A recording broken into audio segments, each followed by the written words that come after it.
like 4 people did the same thing, but it's people from your writer is different. Your director comes from one production company. Your producer comes from one production company, and they all come together to try to make this medium. But the writer, he just sits in the table reads and stuff. But he'll be on set every once in a while to see how it's going. But he gonna be just as surprised as the fans are when he goes to the premiere. Exactly. And some of the writers don't even make my shit. Yeah, and that's not how my shit was supposed to be. But that's the thing, and like a lot of writers are like they get paid out. Like they'll offer a script to a production company or to a big studio. Yep. Studio will hand them a check and they will walk away. Look at Zack fucking Snyder, man. Yeah. Look at that motherfucker was like, nah. Yeah. I got y'all. And I watched the 4-hour joint. It was worth it. It was definitely that worth shit it. was fire. It didn't feel like 4 hours. It didn't. All. I told him. And like 2.5. And like with him, that's different because he wrote it and he directed. Right. So like it was his vision, and that's why he stepped had that away. issue. Like, he had that issue, like because like I think it was like his son. Wasn't or his it Ben daughter. Affleck? That was.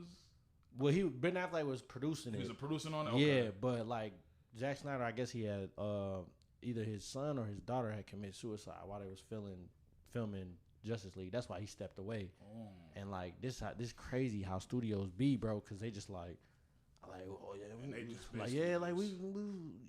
your family died, but nigga, we gotta get this movie. Yeah, that's what I'm saying. And so like they don't even, and so that's why it was so rushed. And then you got another dude who coming in, and like he gotta fill his time, and then he also stepped back because he was like, there's no way I can make this movie the way I wanted to unless it's 4-some hours. And they was like, no, you got to get it to 2:15. He's like, I can't get it to 2:15. So then they got somebody who got it to 2:15, and then butt cheeks, ass, like literally ass. Like and so, but yeah, so like that's when I started realizing, like even with you seen the show Clickbait? Yeah, Netflix? I just watched that shit. Just finished. Yeah, it. like I love suspense shows like that. Like, wait to the end to tell me. Exactly. Yeah. But like with that, like now, like every episode is written by a new person. Like with a lot of these shows, like if you look at the credits, because I like watching the credits because I be noticing that. I've seen it, and like I'm looking at the credits, I'm like, there's a new writer for every episode, and like it was funny to me because the first 3 episodes were written by a woman. Mm-hmm. They were written by women, which made sense because I'm like, oh yeah, he died, and then you find out he a dog. And I'm like, oh, and now I was like, and then I'm thinking to myself, bro, and I'm on Facebook, I'm like, had to do it. I was on Facebook like, see, I knew why women like this show so much. They couldn't wait to say niggas ain't right. And so I'm like, dude wasn't even on that. I don't mean to spoil it. Y'all should watch it by now. By the time this come out, shit. But that's the thing, like to me, and I was talking to my lady about this because I was like, bro, like it was just like it was good, but it just felt like there was just like every episode had a different turn, and to me, I feel like that's a lot. And then the ending to me was weird because I'm like, there was no motive. I was upset about that because that's one thing I like writing. I like a good ending. I'm like, so you telling me she was just doing that because she was bored? She and then it made no sense. The most randomest person ever. Like the most what? random ever made no sense. I'm like, y'all at least could have put in the scene of like dude being mean to her or some weird shit. Like just like create some type of fake vendetta. Don't just she's just doing that. Like, just for fun, just to fill a void, just to have something to do. And I was like, she just came out of nowhere because she wasn't even in any of the episodes. It was like she came in when she came in, it's almost like, all right, she did it. Yeah. What the fuck she come? And it was just weird to me, but it was like, I was like, that's the thing when you have all these different writers, but nobody really like. It felt like there wasn't really any communication at the end because like there was no purpose behind it, right? And then I'm like, my other half, me being a dude, I'm like, oh, y'all women was talking about how niggas ain't nothing all 3 episodes. But I'm like, we just forgot that she done cheated. She cheated, was messing with the dude. I was like, so we just gonna give her a pass? Man, listen, bro. Like, hey, don't miss the best conversations. I remember I know you probably heard of the show Insecure. Yeah. I never, because I watched every season. You know what I'm saying? Yeah. You know me and the girl. I watched that shit, and I'm like, yo, this is a bop. When and this I'm talking about like when certain shit happened during the show. Yeah. It's like, we're gonna hold her accountable for that. Yeah. I'm like, she cheated on Lawrence. I'm like, well, she forgot his birthday. So that's okay? I was like, so that's okay? And then you start looking at your girl different, like, what the hell? Wait, what's your birthday? Hold on. Yeah, oh God, like, whoa. Siri, put a reminder on my phone every year. Every year. Before. Right. And then even looking at the shit with the shit that Edmund's going through with his chick, and I'm like, you look on social media, the women that are it's definitely not women like, no, that bitch is clearly bugging. This is just movie shit. No. Yeah. But then there's some women like, well, if you agree to something, you got to stick to it. I'm like, see, that's the problem. That's why you single with 8 babies right now. He said it. And 12 baby dads. He said it. He said it. It'd be the main ones. Ain't never been in a relationship. Ain't gonna be in a relationship. Ain't never got something to say. Nowhere. Never been treated nice, but they entitled to all this. Like I said this the other day. They have been flown out somewhere and they think, oh, this is what I need. You're right. That's probably what it was. Yeah. The wrongdoers. But don't bring nothing to the table. Nothing at all. And like I said the other day, because like there's 14 chicks on my friend list, and I'm like looking at them, and it's like, yo, they think they catch, and it's like, you gangbang, you got felonies, you out here like this, and it'd be like, bro, we live in a world where we can't even point them out without like getting. They say you a woman basher. That's like, no, I love women. I'm talking about you. Yeah. I'm talking about you and your 14 homies. I ain't talking about y'all. I ain't talking about women. Talking about you. Yeah. That's the one thing I hate about, even in social media. Like, you can't say shit. Like, I believe cancel culture, you should definitely get canceled for certain shit. For certain shit. Like, when, you know what I mean, you doing some sexual harassment shit, crazy, certain shit. Yeah.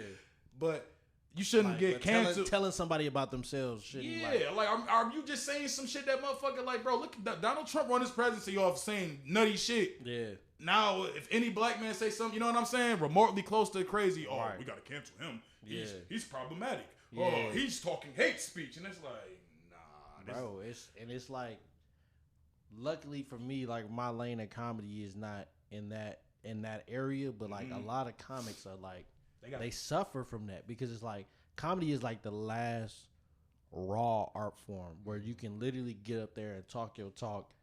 And like in a funny way where people be like, that's kind of, that's controversial, but you can get away with it. LOL. Like for me, yeah. Like for me, it's like you can say things that everybody is thinking or one group of people are thinking, but they too scared to say.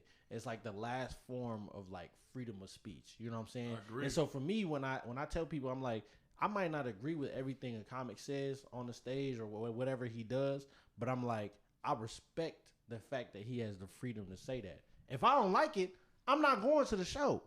I'm like, why you cancel? I'm like, just don't buy the ticket. That's it. You know what I'm saying? And so then, because you try to put this pressure on everybody else, like, oh, you support him for, like, no. Like, for me, like, everybody, like, Cat Williams, your favorite. He did this.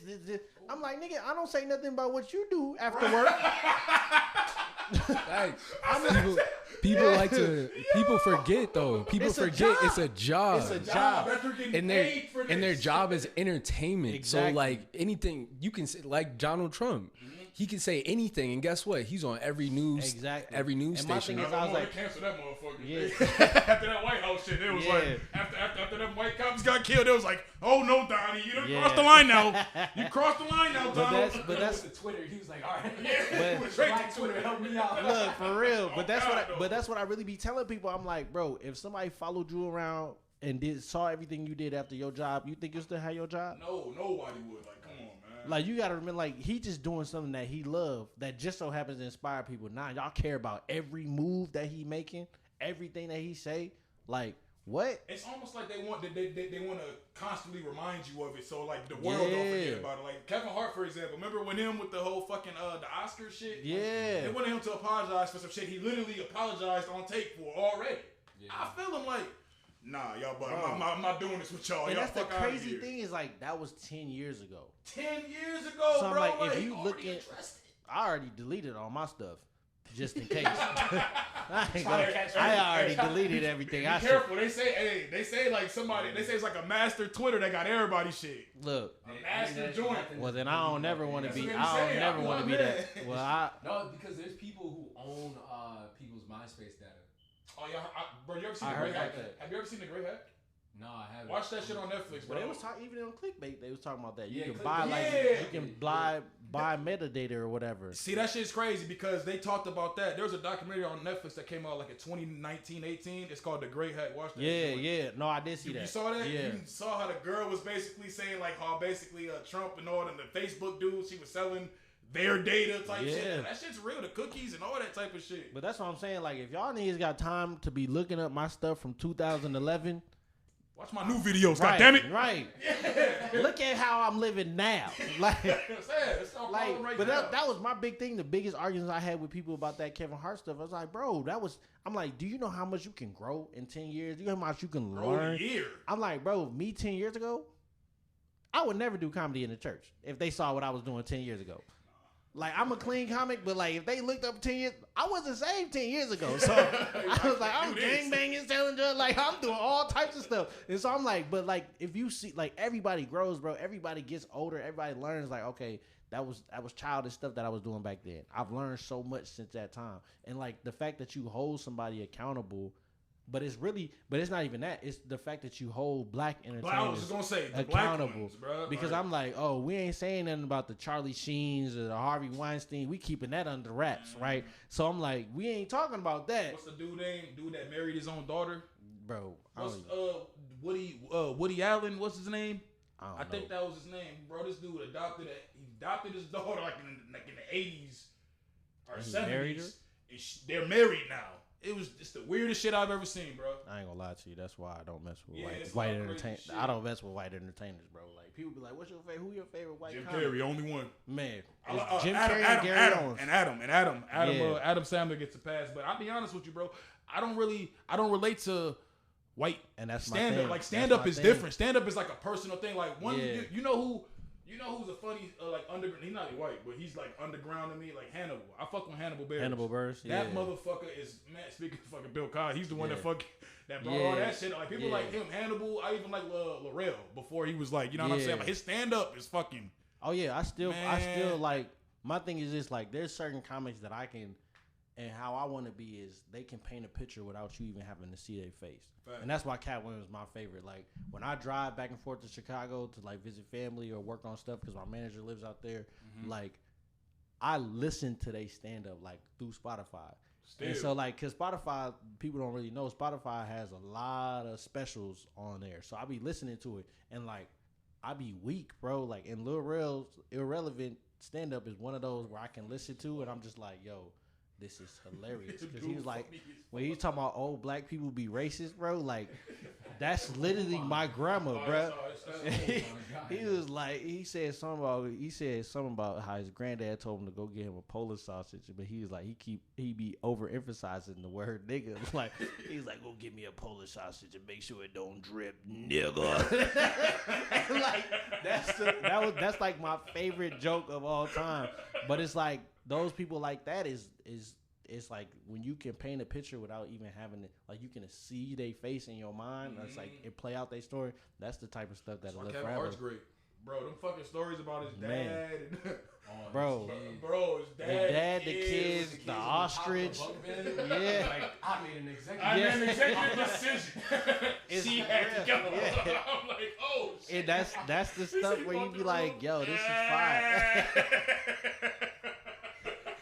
His daughter. Yeah, but no, I know we gonna wrap it up. I know you said you got something you gotta do, man. So oh yeah, no, we good. We can keep going or whatever you need.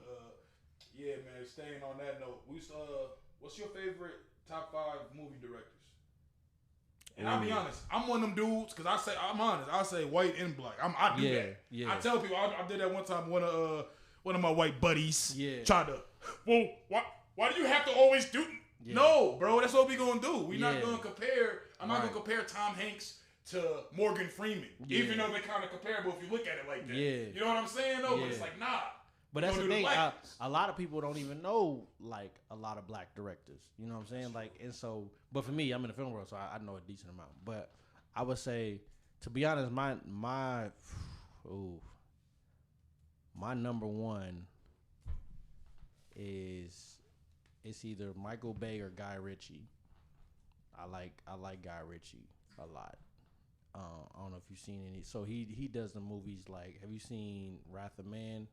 Jason Statham. Nah, I've seen a lot of Jason Statham movies. I ain't seen Wrath of Man. Oh, I've seen a lot of. Yeah, it came out last year. Nice. Oh, bro, you gotta. But Guy Ritchie be having them. He did Kingsman. Oh, that's yeah. I own both of those. Yeah. So I like the second one. He didn't do the second one, did he? Probably. He directed the second one. He directed the second one. He ain't right. But no, Guy Ritchie, his movies always got like cliffhangers He did The Gentleman, which came out last year as well. But Michael Bay, I love Michael Bay because I just like his style. Man, I told somebody Michael Bay.